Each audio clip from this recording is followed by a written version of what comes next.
എല്ലാവർക്കും പുതിയൊരു വീഡിയോയിലേക്ക് സ്വാഗതം. ഇന്ന് സംസാരിക്കാൻ പോകുന്നത് തനൂജയെ കുറിച്ചിട്ടാണ്. ഒരു ഘട്ടം വരെ തനൂജ ആ കുഞ്ഞെന്ന് പറഞ്ഞാൽ ഒരു വേദനയായിരുന്നു എല്ലാവർക്കും. എനിക്കങ്ങനെയായിരുന്നു. കാരണം ചെറുപ്പക്കാരിയായ ഒരു സ്ത്രീ, 9 വയസ്സ് മാത്രം പ്രായമുള്ള ഒരു പെൺകുഞ്ഞ്, സ്വന്തമായൊരു വീടില്ല, അതും ഒരു വാടക വീടാണെങ്കിൽ ഒരു റെയിൽവേ ട്രാക്കിനോട് ചേർന്ന്, റെയിൽവേ ട്രാക്കിൻ്റെ താഴെ. അപ്പം ഒരു ആശ്രയമായിരുന്ന ഭർത്താവ് മറ്റൊരു സ്ത്രീയുടെ കൂടെ അയാളുടെ ഇഷ്ടപ്രകാരം പോയി ജീവിക്കുന്നു. പെട്ടെന്നൊരു സുപ്രഭാതത്തിൽ ഇവരെ ഇട്ടിട്ട് പോവുകയാണ് ചെയ്തത്.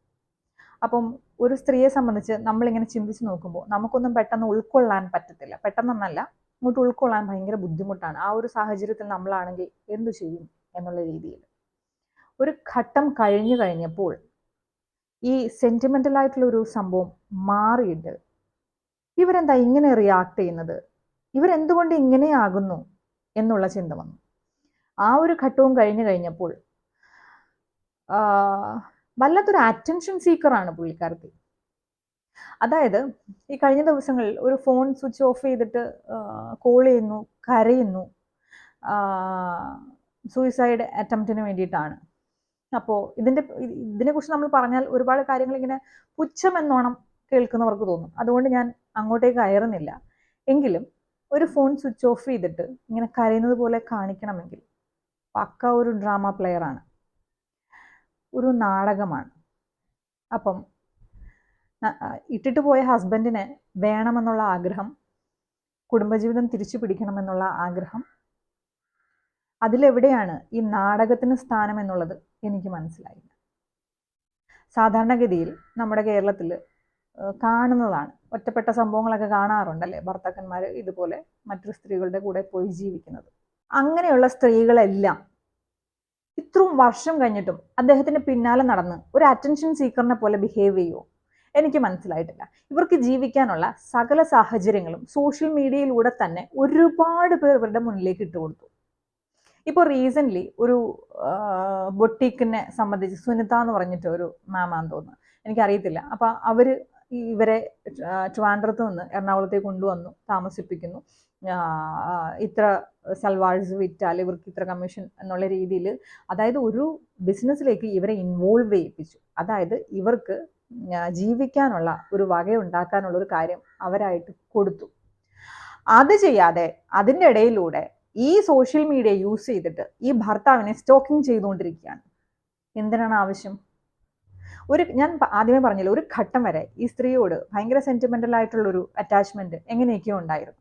പക്ഷെ അത് കഴിഞ്ഞപ്പോൾ, കാരണം ജീവിക്കാനുള്ള സാഹചര്യം ദൈവം കൊടുത്തിട്ടും സോഷ്യൽ മീഡിയയിൽ നിന്ന് ഇവർക്ക് കിട്ടിയിട്ടും എന്തുകൊണ്ട് ഇവർ ആ മകളെ ആ ഒരു രീതിയിൽ ആ ബിസിനസ്സിൽ കോൺസെൻട്രേറ്റ് ചെയ്ത്, എനിക്ക് തോന്നുന്നു ആ ഒരു ബിസിനസ്സിൽ ഇവർ ഫുള്ളി കോൺസെൻട്രേറ്റ് ചെയ്ത് ഇവരുടെ ആത്മാർത്ഥത അതിലിട്ടിട്ട് ഇവർ ആ ഒരു ബിസിനസ് ഇവർ ചെയ്തിരുന്നുവെങ്കിൽ ഇവർക്ക് നല്ല രീതിയിൽ ഏൺ ചെയ്യാമായിരുന്നു. അപ്പം ഇവർക്ക് ജീവിക്കാനൊരു സാഹചര്യം ദൈവം കൊടുത്തിട്ടും അതിലൊന്നും ഇവർ കോൺസെൻട്രേറ്റ് ചെയ്യാതെ സദാസമയം ഇങ്ങനെ ഫോൺ നോക്കി മറ്റവരുടെ ജീവിതം എന്താണ്, അവരെന്ത് ചെയ്യുന്നു, അവരങ്ങനെ ചെയ്യുന്നു എന്ന് നോക്കിക്കൊണ്ടിരുന്ന് ജീവിതം കളയാൻ പറ്റില്ല എന്ന് ചിന്തിക്കാനുള്ള ഒരു പ്രായവും പക്വതയും ഇവർക്കായില്ലേ? ഒരു മകൾ വളർന്നു വന്ന് ഇവരുടെ തലയുടെ ഒപ്പം എത്താറായി. എന്നിട്ടും ഇവർ 4-5 വർഷം മുന്നേ ഇട്ടിട്ട് പോയ ഭർത്താവിന്റെ വീഡിയോ നോക്കി അവരാകട്ടെ ഈ സ്ത്രീയെ ചൊറിയാൻ വേണ്ടിയിട്ടുള്ള റൊമാൻറ്റിക് വീഡിയോസ് ഒക്കെയാണ് അപ്ലോഡ് ചെയ്തത്. അതുപോലും മനസ്സിലാക്കാനുള്ള ഒരു സാമാന്യ ബോധം ഇവർക്കില്ലേ? ഇവർ കാണാൻ വേണ്ടിയിട്ടാണ് അവർ അങ്ങനെ ചെയ്യുന്നത് എന്നുള്ളൊരു ചിന്തിക്കാനുള്ളൊരു ശക്തി ഇവർക്ക്. കഴിഞ്ഞ ദിവസങ്ങളിൽ ആ ചർച്ചയായിക്കൊണ്ടിരിക്കുന്ന ആ ഒരു സംഭവമുണ്ടല്ലോ, ഫോൺ സ്വിച്ച് ഓഫ് ചെയ്തിട്ട് ഇരുന്ന് കരയുന്നു. സത്യം പറഞ്ഞാൽ ഭയങ്കര വിയേർഡായിട്ട് തോന്നി. ഇനി ഈ സ്ത്രീ ആരെങ്കിലും വിശ്വസിക്കുമോ? അത് ഞാനിങ്ങനെ റിപ്പീറ്റ് ചെയ്ത് കണ്ടപ്പോൾ എനിക്ക് മനസ്സിലായ ഒരു കാര്യം, സങ്കടം എവിടെ? സങ്കടമുണ്ടെങ്കിൽ അവിടെ അങ്ങനെ ആക്ട് ചെയ്യാൻ സാധിക്കും. അതിനൊക്കെ അപ്പുറത്തേക്ക് താങ്കളെ ഇട്ടിട്ട് 4-5 വർഷം മുന്നേ ഇട്ടിട്ട് പോയതാണല്ലേ. അപ്പം ഞാൻ ഗുളിക കഴിക്കാൻ പോവാണ്, ഞാൻ മരിക്കാൻ പോവാണെന്ന് പറഞ്ഞാൽ അദ്ദേഹം തിരിച്ചു വരുമെന്നാണോ വിശ്വസിക്കുന്നത്? ഇതൊക്കെ കണ്ടുകൊണ്ടിരിക്കുന്ന ഒരു പെൺകുഞ്ഞുണ്ട്. ഈ തനൂജ എപ്പോഴും പറയുന്ന IQ ലെവൽ കുറഞ്ഞ കുട്ടിയാണ്. അങ്ങനെയാണെങ്കിൽ തന്നെ ഈ കുട്ടിക്ക് ഇതൊക്കെ കാണുമ്പോൾ എത്രമാത്രം മാനസിക സംഘർഷം ഉണ്ടാകും.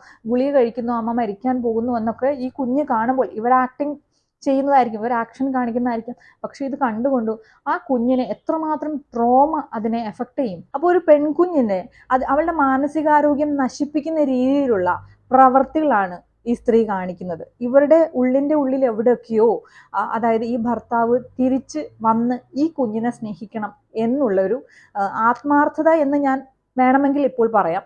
പക്ഷെ അതിനപ്പുറത്തേക്ക് ഒരു പ്രതികാരം ചെയ്യൽ, ഇപ്പോഴുള്ള ഭർത്താവിൻ്റെ കൂടെയുള്ള ഭാര്യയോടുള്ള ഒരു പ്രതികാരം. അതായത് നിന്നെ ഞാൻ വഴിയാധാരമാക്കും, അവൻ എൻ്റെ കൂടെ തന്നെ വരുത്തും ഞാൻ ഏത് രീതിയിലെങ്കിലും എന്നുള്ള ചിന്തയോട് കൂടിയുള്ള ഒരു വല്ലാത്തൊരു ഒരു തേർഡ് റേറ്റ് ഡ്രാമയൊക്കെ കാണിക്കുക എന്ന് പറഞ്ഞാൽ മോശമാണ്.